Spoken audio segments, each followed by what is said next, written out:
इन्फर्टिलिटीचा problem जास्त आहे, त्याचप्रमाणे वार जनावरांची पडत नाही, तर ह्यासाठी काय केलं पाहिजे?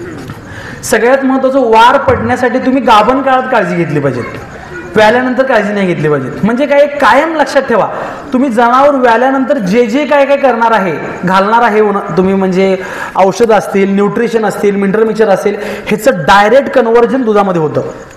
आपण काय करतोय आता, जनावर कधी आठवायचं असते, कोण सांगेल मला? आठवायचं कधी? 7व्या महिन्यापासून सुरुवात करायची आहे, नावातच आहे आठवा. काल 8व्या महिन्यात काय करायचं आपल्याला? आठवायचे. लय लवकर आठवून आपला तोटा होणार आहे.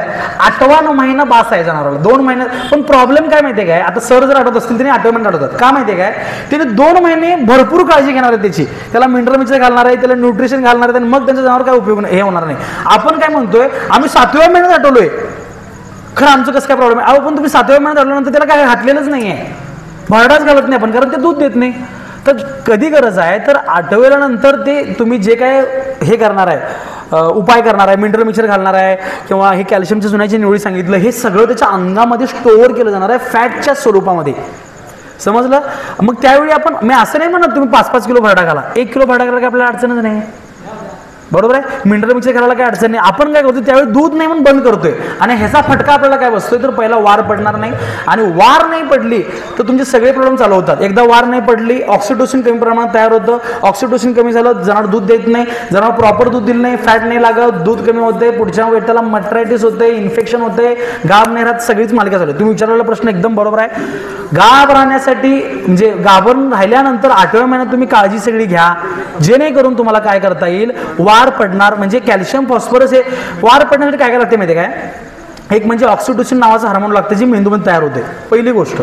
दुसरी गोष्ट लागते कॅल्शियम. म्हणजे पप्पा सांगायचे, एका जनावराचं अंग बाहेर आलं तर तिने पहिला कॅलिबरॉल लावायचे आणि अंग ढकलायला चालू करायचे, कारण कॅल्शियम लावल्यानंतर काय होतं, जनावरांची युट्रसची हालचाल फास्ट होते, त्यामुळे वार पडायला मदत होते किंवा अंग बसायला मदत होते.